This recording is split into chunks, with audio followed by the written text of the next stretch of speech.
بسم الله الرحمن الرحيم والصلاة والسلام على رسوله الكريم. رب اشرح لي صدري ويسر لي أمري واحلل عقدة من لساني يفقهوا قولي. ربنا زدنا علما. اللهم نسألك الإخلاص والقبول وأن تنفعنا اللهم بما نقول. اللهم آمين وبعد. Welcome back to my channel and welcome to Tajweed 101 course, sample step-by-step Tajweed course inshallah, that enables you to learn how to read the Quran properly inshallah and understand its meaning. Welcome, my name is Maghfira and I am an online Quran teacher and you are watching Maghfira 101, the place to learn and know and understand how to read the Quran properly inshallah and understand its meaning. And today inshallah we're going to continue the course that we already started and we are going to start a new characteristic بإذن ta'ala. Al-Qalqalah. We already started the characteristics that has no opposite and we understood that it is 8 characteristics. We started the first one, which is the whistle sound or as-safir. Today inshallah we're going to continue with al-qalqalah. The meaning of al-qalqalah linguistically, it is the bubbling sound or the movement that is irregular movement. This is called al-qalqalah. And the Arabs choose this expression to describe the letters that are bounced when they are reading them. The Arabs used to read some letters as bouncing them when they have a sukoon and give this bouncing movement name qalqalah. Okay, so the qalqalah meaning it is the bubbling sound, the same as bubbling sound or the same as movement sound or irregular movement sound. Okay, and its meaning or its applied meaning, it is reading a qalqalah letter which are having a sukoon by separating the articulation points apart without accompanying any vowel. So it's so important to make the qalqalah without accompanying it with any fatha, dhamma, kasra. The letters of qalqalah are qutb, jad. They are 5 letters, qaf, ta, ba, jim and dal when they are having a sukoon. And in this case we have to open the articulation point without accompanying them with fatha or dhamma or kasra. So aqa, not aqa, not aqi, not aqo. Just aqa, open the articulation point. The same for ata, ata, ata, ab, without abba, and not abi, and not abu, aj, and ad. Okay? Okay, so there's a very important note here concerning the qalqalah. Qalqalah is done without accompanying it with any opening of the 2 jaws or of the mouth or circling the lips or lowering the lower jaw. So as it's so common on the ba, and almost all the qalqalah letters, but now I'm showing you on the ba. If I make abba, abba, abba and moving the 2 jaws, this is called accompanied with a fatha. Okay, so we don't need this abba sound, just abba without opening the 2 jaws. If I do it with abu, with rounding the 2 lips forward, it will be accompanying with dhamma, which is wrong, not abu. It is ab, not abu. If I join it with a kasra, with the lowering the lower jaw, it will be abe. So it is not the proper way. So it is not aba, not abu, not abe. Okay, just ab, ab. Just separate the 2 articulation points of the ba letter, which is the 2 lips together. Just separate them without any movement on the jaws.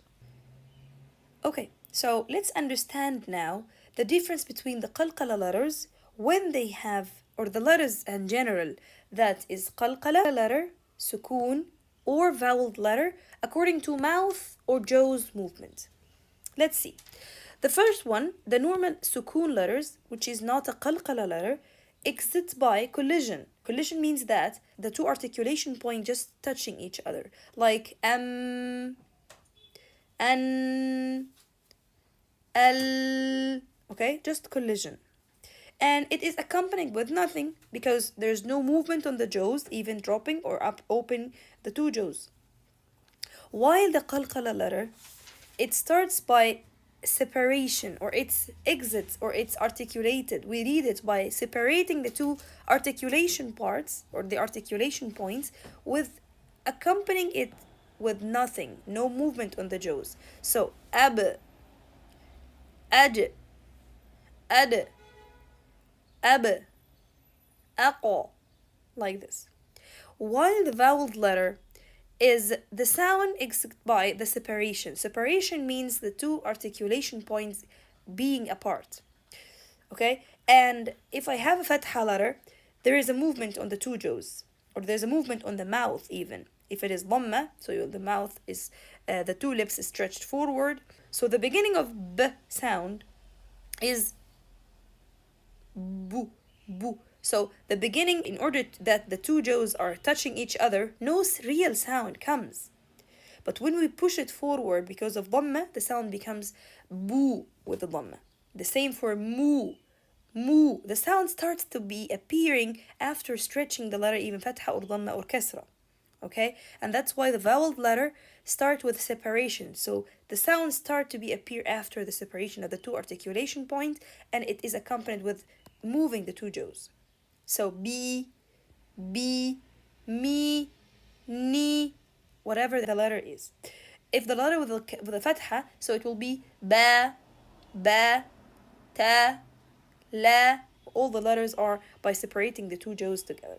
So the sukun letter is exit by collision between the two articulating parts, and it's accompanied with nothing. Qalqalah letters exit by separation of the two articulation points and accompanied with nothing concerning to the mouth movement, and the vowel letter separation, and it is accompanied with the movement of the jaws and with the mouth as in general. If we need to do a comparison, so as you see here on the qalqalah, which is just the normal ba, okay, or the normal letter with a sukun, okay, so it is an, al, normal sukun comes with collision, no qalqalah.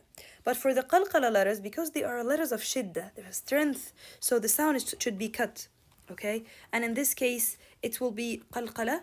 Okay, so it is come with the separation of the two lips, not the two jaws. So as you see here, the distance between the two jaws is a little bit less than the voweled letters, that is fatha letter. Okay, which is accompanied with movement of the lower jaw, while on the sukun, the lower jaw is fixed. It's the same as the normal sukun letters that has no qalqala letter.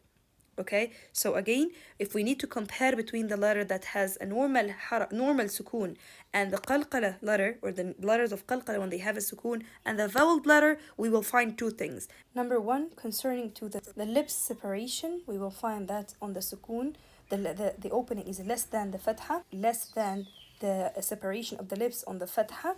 And number two, concerning the jaw itself, on the fatha, or on the voweled letter with the fatha, the separation between the two jaws is more, and on the qalqala letters there is no separation at all. Let's stop here today. Inshallah, the next lesson will continue بإذن ta'ala on the qalqala, inshallah.